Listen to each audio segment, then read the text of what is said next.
こんにちは、あいです。いよいよ春のガーデニングシーズンとなりました。今日はカゴ型のバスケットを使ってナチュラルで優しい雰囲気の寄せ植えを作成したいと思います。ぜひ最後までご覧ください。今日使用する草花です。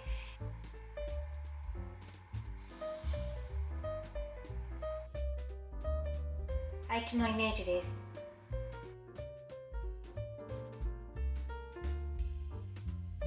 本日使用する鉢ですね、バスケット型です。横幅が30センチ、縦が26、そして高さ20センチです。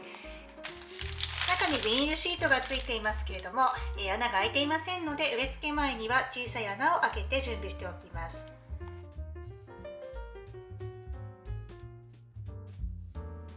それでは始めます。まずバスケットの内側のビニールシートにハサミなどを使って排水性確保のために小さい穴を5箇所ぐらい開けておきます。容器の底が隠れる程度鉢底石を入れておきます。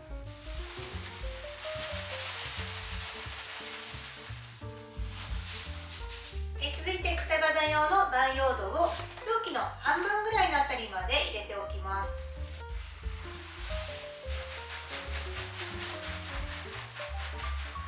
それでまずは背の高い植物から入れていきます。今日はレースラベンダーが背が高い植物になりますので、最初に2つこちらの株を入れていきます。このような切り込みが入った葉っぱですね。この葉っぱの形状がレースのようなので、レースラベンダーという名前がついています。まずは肩の土を落とします。湿気に弱い植物になりますので、蒸れの原因にならないように混み合っている下が黄色くなっているものは特に取り除いておきます。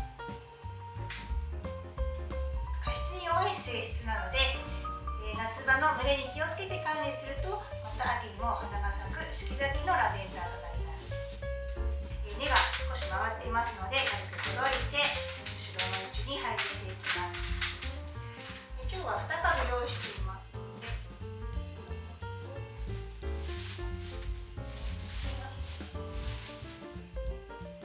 お花が1本このように咲いていますけれども、首元でカットするとまた横から脇芽で花が上がってきますので、花が終わったらこの首元でカットしていくようにします。ここは軽くほどいた感じで後ろの位置に入れていきます。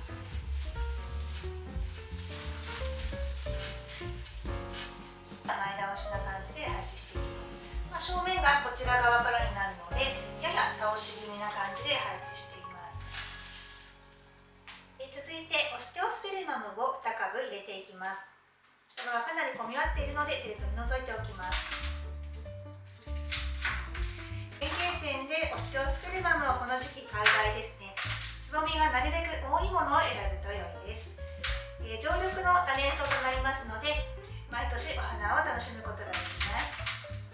夏場の高温多湿が苦手な植物になるので、お花が咲き終わってお花が少なくなってきた頃、梅雨ぐらいの時期に株元から3分の1のあたりでカットすると、また秋口にお花が咲いてきます。根っこが結構びっしり回っているので、そこの根を切り取っておきます。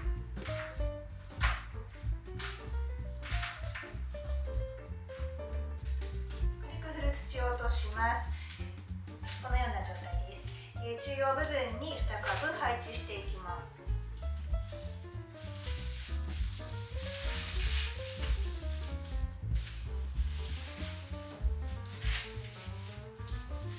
平行ではなく若干斜めになるような感じで配置しています。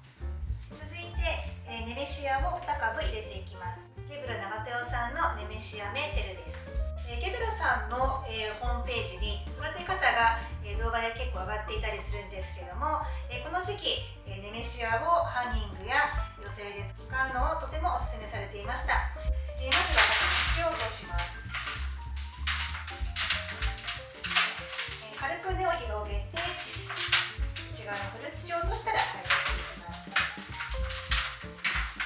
多年草となりますので、切り戻しを繰り返して何度もお花が咲いていく様子なども動画で撮影されていましたので、そちらもよかったらご覧になってみてください。はい、それではネメシアですが、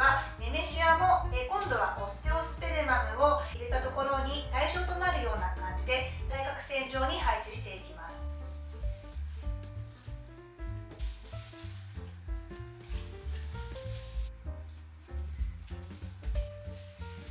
カラーリーフを入れていきます。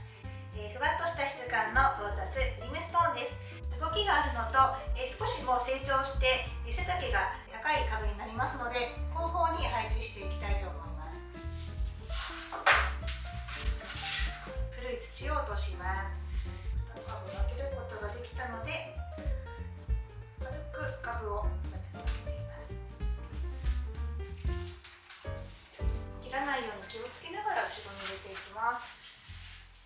間ですね、ちょうどラベンダーの間とオステオスペルマムの間にふわっと見せるような感じで配置していきます。続いて最後のカラーリーフです。こちらも、実はラベンダーになるんですけれども、ラベンダーメルローといってギザギザの切れ込みとこのクリーム色の葉っぱが特徴のラベンダーとなります。比較的夏の暑さにも丈夫なラベンダーとなります。冬の葉っぱとお花も咲いてくるようですけれども、冬の葉っぱを今回は楽しんでみたいと思います。それではポットから抜いて最後この中央のあたりに配置していきたいと思います。肩の土を落とします。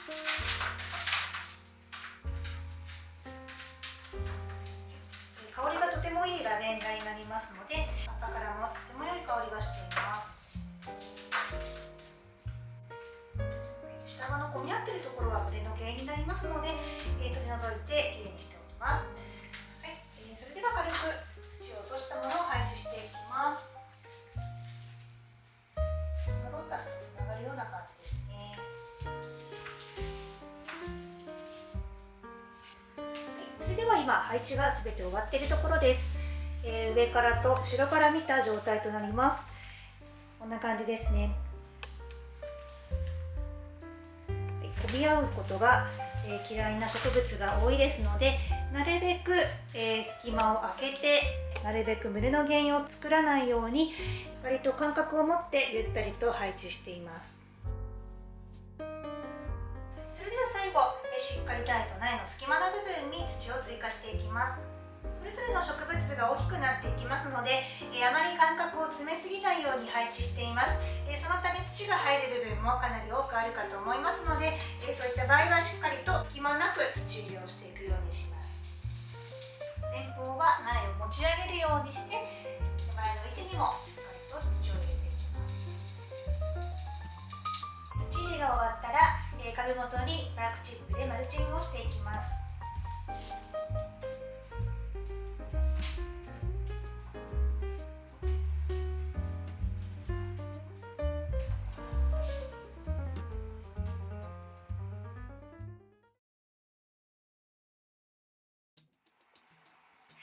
今回使用した植物はどれも切り戻しをすると長く楽しむことができます。ぜひ春のガーデニングシーズン、上手に取り入れて素敵に楽しんでみてください。それでは本日もご覧くださり